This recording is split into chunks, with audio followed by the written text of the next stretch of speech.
नाग पंचमी के दिन स्त्रियां संबंध बनाना क्यों पसंद करती हैं? क्या आपको पता है कि सावन के नाग पंचमी के दिन अगर स्त्रियां संबंध बनाती है तो रातों रात करोड़पति बनने से कोई नहीं रोक सकता। हे नागों के देवता नाग राजा, जो कोई भक्त आपकी नागपंचमी की इस वीडियो को लाइक करे, उसकी झोली खुशियों से भर देना। उसके घर में कभी भी अन्न धन वस्त्र की कमी मत होने देना। लाइक जरूर करें। आप सभी शिव भक्तों को नागपंचमी की हार्दिक शुभकामनाएं। नागपंचमी हिंदू धर्म में एक प्रमुख त्योहार है जिससे श्रावण मास के शुक्ल पक्ष की पंचमी तिथि को मनाया जाता है। श्रावण का महीना बारिश का महीना होता है। इस मौसम में सांप अपने बिलों से बाहर निकलते हैं और लोग उन्हें भोजन दूध देते हैं और नागपंचमी पर नाग देवता की पूजा करते हैं। लोग बड़े ही असमंजस में हैं कि साल 2025 में नागपंचमी का त्योहार कब मनाया जाएगा। 28 जुलाई या 29 जुलाई को पूजा का शुभ मुहूर्त क्या रहेगा? नागपंचमी के दिन नाग देवता को क्या अर्पित करना है? इस दिन भगवान शिव को भी प्रसन्न करने का विशेष महत्व है। व्रत रखना है या नहीं रखता है? और कौन सी महिलाएं और पुरुष हैं जिन्हें नागपंचमी का व्रत नहीं रखना चाहिए? नाग पंचमी से संबंधित प्राप्त होगी। जैसा कि भक्तों आप सभी को पता है, सावन का महीना चल रहा है, बारिश आदि भी हो रही है। श्रावण मास में वर्षा के कारण सांप जमीन पर निकलाते हैं, जिससे लोगों के मन में डर रहता है कि सांप हमें कहीं काट न ले। इसलिए इस नागपंचमी के दिन सभी श्रद्धा भक्तों को सांपों को दूध फूल पूजा आदि चढ़ाकर उन्हें प्रसन्न किया ताकि वे भी किसी को नुकसान न पहुंचाएं। धार्मिक मान्यताओं के अनुसार शिव जी के गले में सर्प होता है और वह नागों के अधिपति माने जाते हैं, नागों के राजा माने जाते हैं। अगर आपने नाग देवता नागपंचमी के दिन नाग को प्रसन्न कर लिया तो आपने साक्षात भगवान भोलेनाथ को प्रसन्न कर लिया। नाग पंचमी के दिन भगवान का आशीर्वाद प्राप्त करने का बड़ा ही सुनहरा अवसर है। जो माताएं बहनें सावन सोमवार का व्रत नहीं रख पाए हैं या फिर किसी कारण से पूजा नहीं कर पाए हैं, तो उन लोगों के लिए एक और मौका आया है, जो है नाग पंचमी का दिन। नाग पंचमी के दिन हमारे द्वारा बताए हुए 5 से 7 ऐसे कार्य हैं जिन्हें पूर्ण श्रद्धा सच्चे मन से कर लिया तो आपको इतना अधिक पुण्य प्राप्त होगा जिसकी आपने कभी कल्पना भी नहीं कर सकते। इतना पुण्य आपको सावन के महीने में सावन सोमवार व्रत करने से नहीं मिलता। इतना ज्यादा पुण्य आपको नागपंचमी का व्रत रखकर और इन कार्यों को करने से मिलता है। नागों के राजा नाग देवता को शिव की नगरी में इतना उच्च स्थान प्राप्त है कि वो भगवान शिव के गले में विराजमान है। इसके पीछे एक पौराणिक कारण यह है कि जब समुद्र मंथन हुआ था तो सबसे पहले हलाहल विष निकला। भगवान शिव ने उस विष को पीकर अपने कंठ यानी गले में रोक लिया ताकि संसार की रक्षा हो सके। तब भगवान शिव ने विष के प्रभाव से शरीर में तेज ऊष्मा गर्मी उत्पन्न हो गई थी। सांप ठंडी प्रकृति का होता है, इसलिए उसे गले में धारण करके भगवान शिव ने विष की गर्मी को संतुलित किया। जैसा कि भक्तों हम आप लोगों को बता दें कि सांप जीवन और मृत्यु दोनों का प्रतीक होता है, क्योंकि उसका विष मार भी सकता है और सही मात्रा में उपयोग हो तो रोग ठीक कर सकता है। भगवान शिव को मृत्युंजय यानी मृत्यु को जीतने वाला कहा गया है। इसलिए सांप को गले में धारण करना उनकी मृत्यु पर विजय और जीवन के संतुलन का संकेत है। हिंदू धर्म में नागों सर्पों को पूज्य माना गया है। शिव जी को नागों का अधिपति नागेश्वर कहा जाता है, इसलिए वे वासुकी नाग को सम्मान पूर्वक गले में धारण करते हैं। तो चलिए भक्तों, आप लोगों का ज्यादा समय बर्बाद ना करते हुए आप लोगों को जानकारी आरंभ करते हैं। अगर आपको वीडियो अच्छा लगे तो भगवान शिव के लिए एक लाइक जरूर करें। और जो कोई भक्ति चैनल पर नए हैं, जो पहली बार हमारी वीडियो को देख रहे हैं, वो चैनल को सब्सक्राइब जरूर ही करना, ताकि इसी प्रकार का शुभ मुहूर्त और पूजा विधि क्या रहेगी, इस दिन शिव भक्तों को किस प्रकार से नाग देवता की पूजा करेंगे, तो हम आपको सब जानकारियां बारी बारी से बताएंगे। और ये भी बताएंगे कि इस दिन कौन से कार्य हैं जो हमें नाग पंचमी के दिन करना है और वो कौन से कार्य हैं जिन्हें करने से हमें बचना है, तो चलिए जानते हैं। नाग पंचमी हिंदू धर्म का एक महत्वपूर्ण पर्व है जो श्रावण मास की शुक्ल पक्ष की पंचमी तिथि को मनाया जाता है। इस दिन नाग देवता की पूजा करके उनकी कृपा प्राप्त की जाती है। साथ ही भगवान शिव, जिनके गले में सर्प सुशोभित है, उनकी भी विशेष कृपा इस दिन प्राप्त होती है। साल 2025 में नाग पंचमी का व्रत सोमवार 25 अगस्त 2025 को रखा जाएगा। हिंदू शास्त्र कहते हैं कि शुभ मुहूर्त में पूजा करना सर्वश्रेष्ठ माना जाता है। अब बात करते हैं व्रत के पारण की। तो नाग पंचमी का पारण अगले दिन पंचमी तिथि समाप्त होने के बाद प्रातः किया जाता है। चलिए भक्तों, बिना समय गवाए अब हम जान लेते हैं कि नाग पंचमी के दिन हमें पूजा कैसे करनी है। सबसे पहले हमें शुभ मुहूर्त में सोकर उठ जाना है। स्नान आदि से निर्मित होकर स्वच्छ जल से स्नान करना है। साफ सुथरा वस्त्र पहनना है। मंदिर के जिस स्थान पर आप पूजा कर रहे हैं उसे स्वच्छ जल से साफ सुथरा कर ले, तब हम पूजा करने के योग्य कहलाएंगे। सबसे पहले हमें नाग पंचमी के दिन पूजा सामग्री एकत्रित कर लेना है। इसमें सबसे पहले सामग्री दूध, जो कि नाग देवता को अर्पित करने के लिए, फिर काले तिल, इससे दोषों का निवारण होता है। अक्षत्र पूजा करने के लिए, फूल और माला नाग देवता की मिट्टी या चित्र पूजन करने के लिए, और पंचामृत, जिससे हम शिवलिंग का और नाग देवता का अभिषेक करेंगे। पंचामृत बनाने के लिए आपको अपने घर पर ही बनना है, जिसमें प्रयुक्त होने वाली सामग्री दूध, दही, घी, शहद, मिश्री आदि डालकर पंचामृत तैयार कर लेना है। इसके बाद भक्तों क्या करना है कि घर के मंदिर या स्वच्छ स्थान पर नाग देवता की मिट्टी से बनी मूर्ति या चित्र रखना है, जिससे हम नाग देवता की पूज करेंगे, और पास में भगवान शिव की प्रतिमा या शिवलिंग भी रखें। इससे क्या हुआ कि नाग देवता के साथ साथ भगवान शिव की भी हम पूजा करेंगे, क्योंकि सावन का महीना है जो कि भगवान शिव को अत्यधिक प्रिय है। इस दिन शिव पृथ्वी पर अपने भक्तों की पुकार सुनने के लिए जरूर ही आते हैं। तो चलिए पूजन आरंभ करते हैं। सबसे पहले हम कलश की स्थापना करेंगे। एक तांबे या पीतल के कलश में जल भरकर आम के पत्ते लगाकर उसके ऊपर नारियल रखें। कलश के पास नाग देवता और शिव जी की स्थापना करें। इसके बाद हमने जो पूजा की सामग्री ली है उन्हें नाग देवता को अर्पित कर देना है, एक एक करके नाग देवता को। दूध, अक्षत, फूल, कुमकुम, हल्दी और तिल चढ़ाते समय आपको एक मंत्र है जिसका उच्चारण जरूर ही करना है। ऐसे नाग देवता प्रसन्न होते हैं। एयुम कुरुकुल्ये, हुम फट स्वाहा या एयुम नाग देवाय नमः का जाप करना है। और इस दिन अगर आपके आसपास सांपों के रहने का बिल या फिर जिसे बनी बोलते हैं, जहां नाग देवता निवास करते हैं, वहां पर जाना है। आपको एक कटोरी में ताजा दूध लेकर और वहां पर रख देना है। अगर नाग देवता आकर आपके उस दूध को स्वीकार कर लिया तो मानिए आपके ऊपर भगवान शिव और नाग देवता का इतना भयंकर आशीर्वाद बरसेगा कि आप इसकी कल्पना तक नहीं कर सकते। इसके बाद आपको शिवलिंग की पूजा करना है। भगवान भोलेनाथ को प्रसन्न करने के लिए शिवलिंग की पूजा करना है।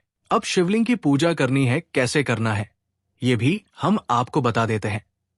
शिवलिंग की पूजा करने के लिए आपको सबसे पहले भगवान शिव के मंदिर जाना है, या फिर आप नाग पंचमी की जहां पूजा कर रहे हैं वहां पर अपने शिवलिंग रखा हुआ है तो और भी अच्छा है।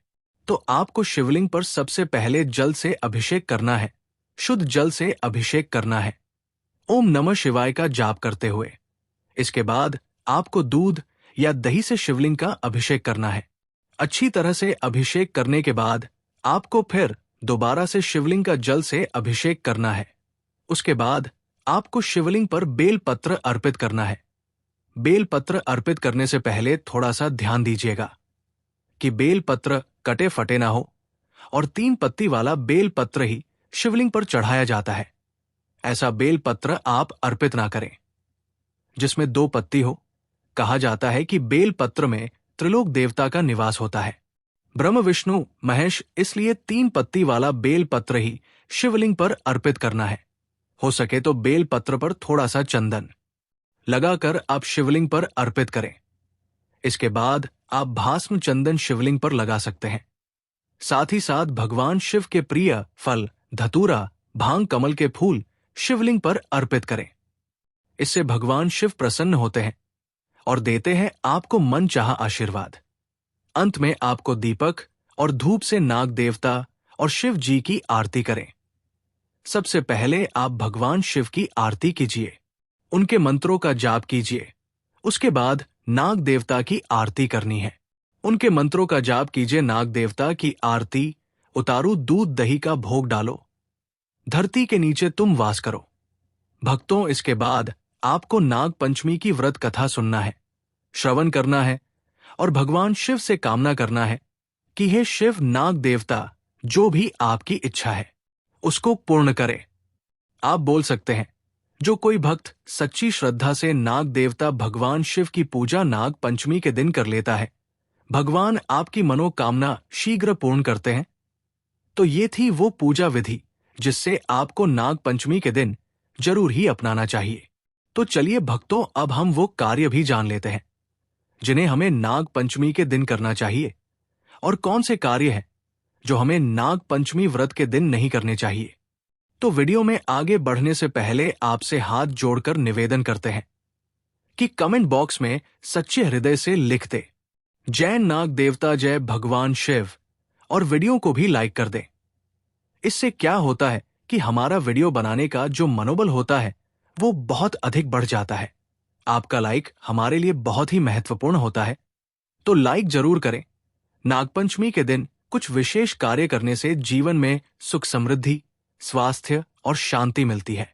वही कुछ कार्य ऐसे हैं जिनसे बचना चाहिए, वरना जीवन में संकट, रोग और सर्पदोष जैसे कष्ट आ सकते हैं।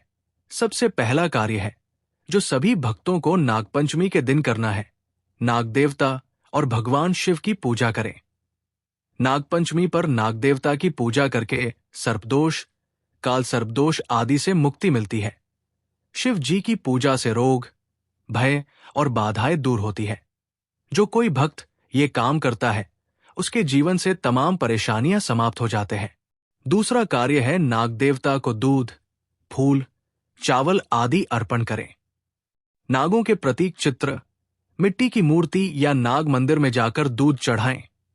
एयूएम नागाय नमः मंत्र का जाप करें, इससे पितृदोष भी दूर होता है। इसी के साथ भक्तों नाग मंत्रों का जाप करें। मंत्रों के जाप से आध्यात्मिक उन्नति और मानसिक शांति मिलती है।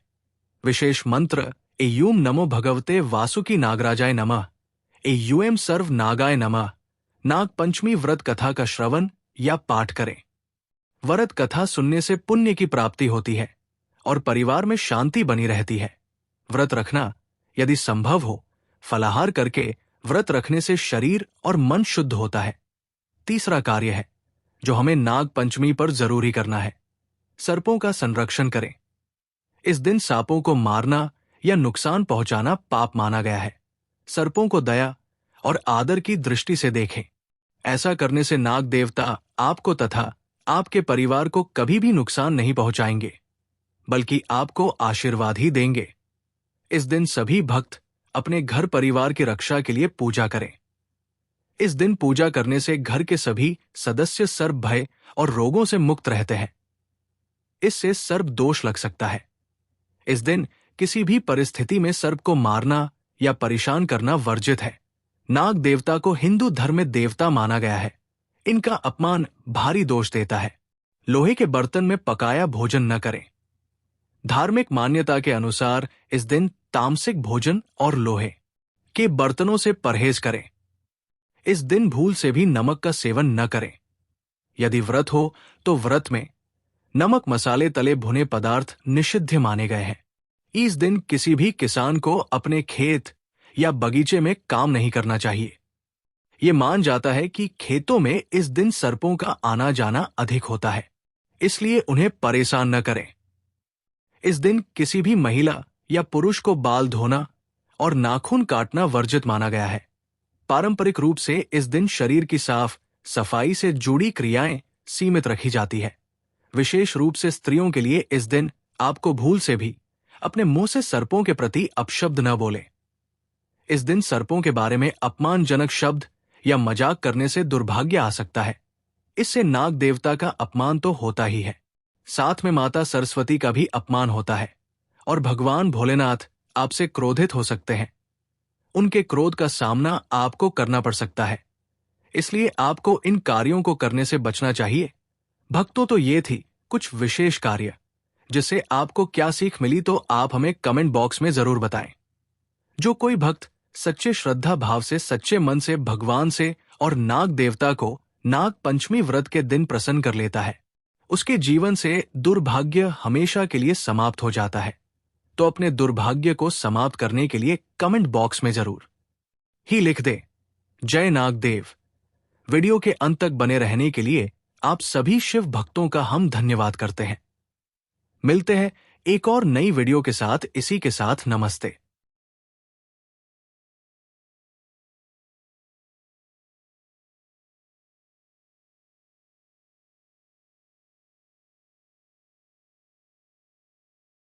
भक्तों, क्या आपको पता है कि भगवान शिव का लिंग क्यों काटा गया था और भगवान शिव अपनी लिंग को पूजा करने के लिए क्यों कहा?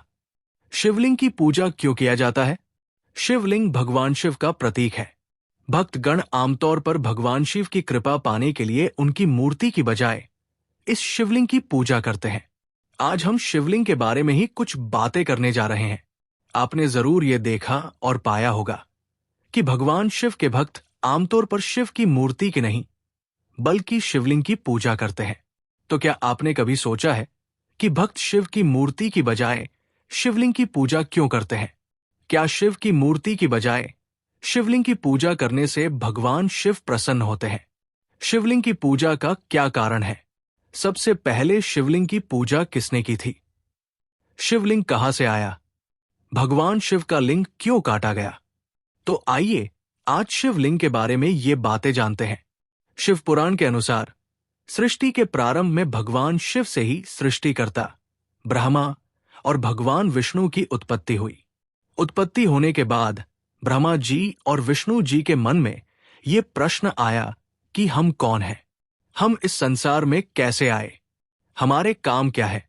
दोनों ये सोच ही रहे थे कि तभी एक अग्नि स्फुलिंग प्रकट हुआ और उसमें से निकले एक आवाज ने ब्रह्मा जी और विष्णु जी से कहा, तुम दोनों के मन में जो प्रश्न उठा है उसका उत्तर पाने के लिए इस अग्नि स्फुलिंग में प्रवेश करो और इसका आदि और अंत खोजो।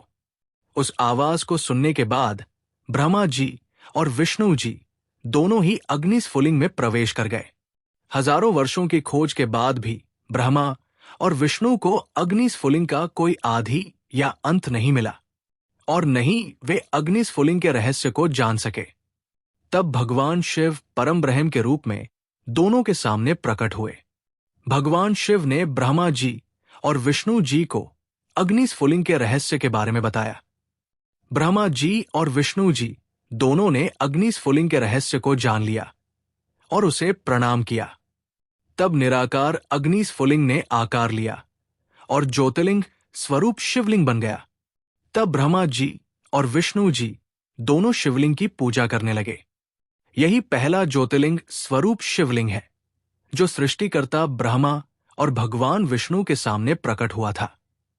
और सृष्टिकर्ता ब्रह्मा और भगवान विष्णु शिवलिंग की पूजा करने वाले पहले व्यक्ति हुए। भगवान शिव आदि और अंत के देवता है। परमेश्वर भगवान का कोई आकार या रूप नहीं है। परमेश्वर भगवान निराकार है, इसलिए भगवान शिव की पूजा शिवलिंग के साकार रूप में की जाती है। आध्यात्मिक अर्थ में शिवलिंग हमारे ब्रह्मांड की एक आकृति है। शिवलिंग शिव और शक्ति का एक शाश्वत रूप है और मनुष्य और प्रकृति के बीच समानता का प्रतीक है। दूसरे शब्दों में शिवलिंग हमें बताता है कि इस संसार पर अकेले पुरुषों का या केवल प्रकृति का प्रभुत्व नहीं है। पुरुष और प्रकृति एक दूसरे के पूरक और सम्मान है। लिंग के रूप में केवल निराकार भगवान शिव की पूजा की जाती है, इसलिए निराकार परम ब्रह्म भगवान शिव रूप धारण करने वाला शिवलिंग है। शिवलिंग में समाया है भगवान शिव और शिव में समाया है सारा ब्रह्मांड। भगवान शिव समस्त ब्रह्मांड के मूल है। शिव का अर्थ है परम कल्याणकारी और लिंग का अर्थ है सृजन। वायु पुराण के अनुसार लिंग वो स्थान है जहां प्रत्येक महायुग के अंत में संपूर्ण सृष्टि विलीन हो जाती है और जहां से सृष्टि के समय संपूर्ण सृष्टि प्रकट होती है और प्रलय काल में जहां संपूर्ण ब्रह्मांड समाहित हो जाता है। इस प्रकार लिंग संपूर्ण ब्रह्मांड के निर्माण, अस्तित्व और विनाश के कारण या शक्ति का प्रतीक है। शिवलिंग की पूजा कैसे शुरू हुई, इसके बारे में कई कहानियां हैं।